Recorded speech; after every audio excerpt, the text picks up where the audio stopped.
I work at Area 51 now. I know what you're thinking when you read that title. You roll your eyes and glance upwards or downwards for a better story with a more plausible setup. That's what should happen. That is the point. What is written here, I don't want this found by my higher-ups. I can't explicitly say what my job is for those reasons, but I'll say that I have a mid-level amount of access. Some backstory. I grew up in southern Nevada. I can't say what town, though it's one of those blink and you'll miss it small towns. The only plus side is it's near Area 51. I grew up in a military family.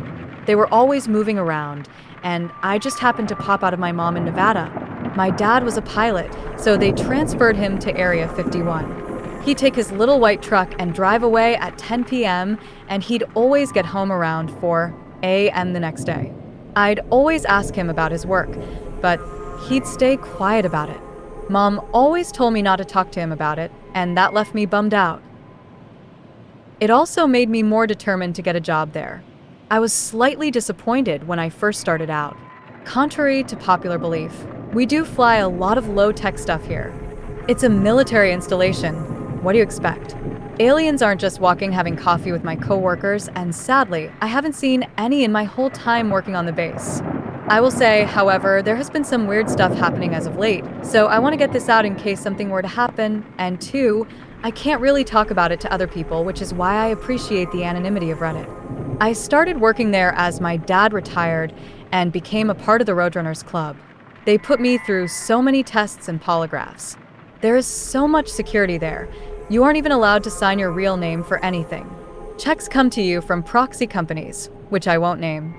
Okay, on to the stories. Recently, there was an event in California where a lot of people saw something they shouldn't have. I remember sitting at home on Twitter and seeing it all blow up. I soon got a call on my secure cell phone provided by a 51 from one of my bosses, and they told me to drive to California. A very boring 8-hour drive later, I arrive at the military base and greet my boss. I'm not the best author, as in just telling things as they happened. I'll try to paint a good enough picture, though. It was noonish. The object was under a tarp. I was told it landed a bit north of the sighting. Landed? I asked. Who was driving it? It was just a test pilot. He didn't even look at me. He was just fixated on the object obscured by the tarp. Testing for what? I asked. What kind of aircraft was he testing? You're really asking too many questions. He told me. He finally looked at me, but his eyes had a dazed look. His eyes looked glazed a bit. Well, you did call me here. I responded. I did. He asked, looking confused. Yeah. I said matter of fact. He looked at me for a long time. I'm sorry, I can't tell you the kind of access he gave me. Access. I was stunned. A promotion of all things. I've been working there for so long without even a praise, and I suddenly got a promotion. My boss, I'll call him Bob, he told me to make sure the aircraft gets transported safely back to the base. I agreed to happily, still riding the high of my sudden promotion. Now, looking back on it, I could swear the craft was glowing, but it must have been the early afternoon sun bouncing off of it. So, I can confirm to you, which obviously they will deny, that no, it's not a missile. It was a manned aircraft. A shorter flight back to the base had us arrive by nightfall. It was getting darker earlier. Area 51 has a peculiar way for planes to land. They turn on the lights for a very brief moment, and suddenly we land. I never question it though. We really aren't allowed to. So, the craft is out, and looking at it again, I really swear I saw it glowing. I don't know how to describe it. Maybe think of the blue of a flame. It looked like a blue flame was encasing it. My view was cut off when a worker hastily covered it up with the corner of the tarp. They transported it into one of the hangars they kept the old Blackbirds in. The Blackbird is an aircraft used during the Cold War. The hangar doors shut, and I was left outside with 2, apparently, CIA agents dressed in their matching black suits, along with my boss. What do I do now? I ask. You report to Cecil, fake name, tomorrow. He said. I don't know if it was a trick of the light, but both the CIA agents seemed to be mouthing something as my boss was talking. Now, I'm standing there, kind of creeped about the whole thing. I was feeling oddly uncomfortable, to be completely honest. They let me sleep on the base. I'm typing this on my phone, and I'm using the free Wi-Fi. I'll update you all on what happens tomorrow if you want to hear more. I think I'm going to get to see the craft. Oh wait, I just got an email from my boss. Okay, the subject is blank and the page is blank. Okay, I also suddenly feel like I'm being watched. It's a small room, so that doesn't help my claustrophobia. I think I should sleep. I'll answer any questions when I can after I meet with my boss tomorrow and post an update if I'm alive. Haha, kidding. Sorry for the long, mostly uneventful post. I just feel like something bad is about to happen. Do you ever get that impending doom feeling? Moving on. No, I'm not dead. It's been a busy past couple of days. We got a signal from space. Amazing. The higher-ups were hush-hush about it. I got it across my desk and was surprised when I saw I couldn't read the contents. They were confidential, sealed up with a lock if you could believe it. How I knew it was about the signal was because they told me it was and that I was to deliver it to Cecil ASAP. I playfully asked if the signal was connected to the crash, and they gave me the dirtiest look I have ever received. I was asked on the other post about the Art Bell call. I knew the guy who called. Now I can tell you, for a fact, it wasn't a hoax. I was there when we shut him down. Now, the stuff he said, I can't tell you if he was telling the truth or not. I honestly don't know. The officials cut him off and got him because he might divulge things about Area 51, like weapons testing and whatnot. That was their excuse anyway. Nothing about aliens.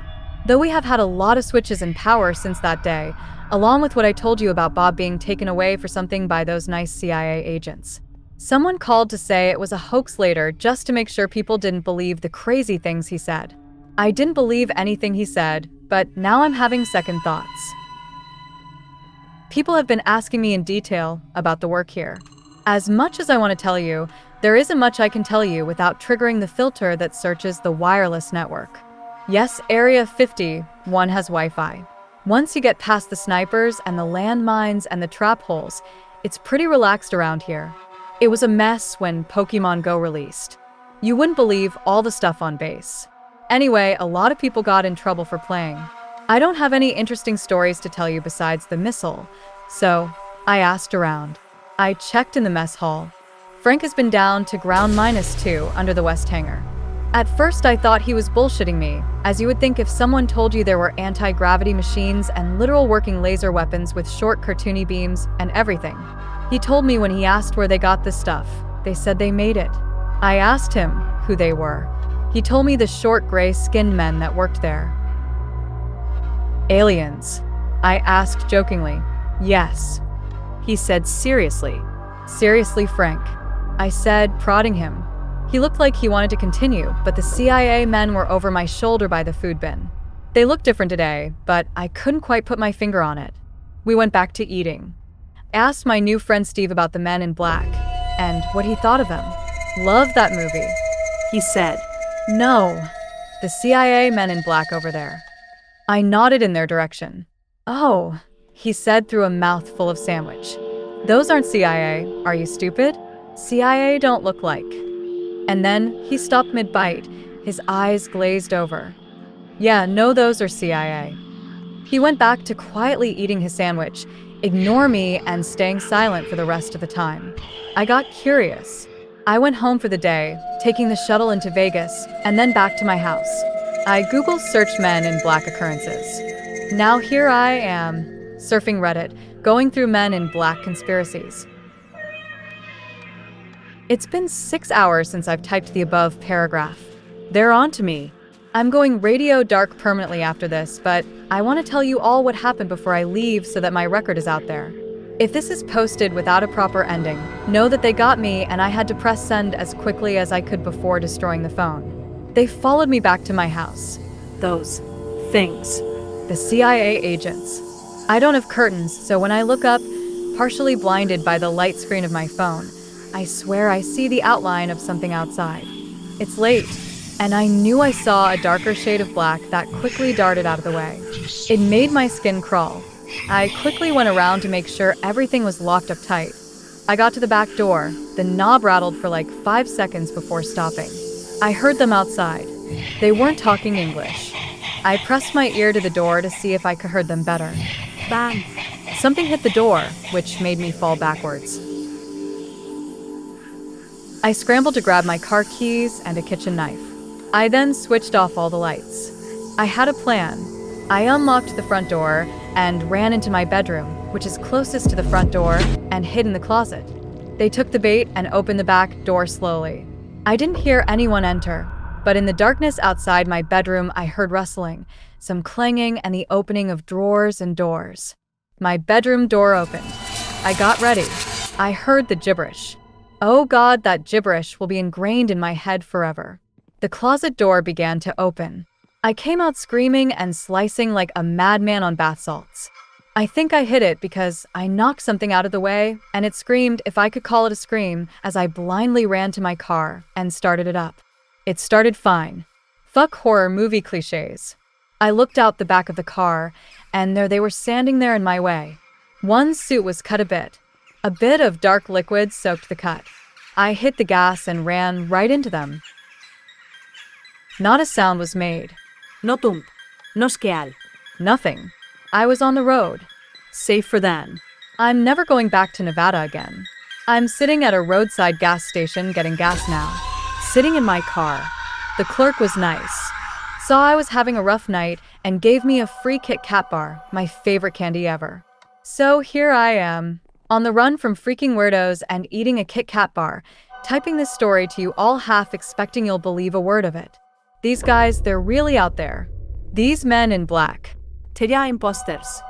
I wonder if they did with Bob, what they're going to do with me if they catch me. If they catch me. I guess I was right about the impending doom feeling. Haha. Oop, the gas is done. Be right back. Okay, back in the there here.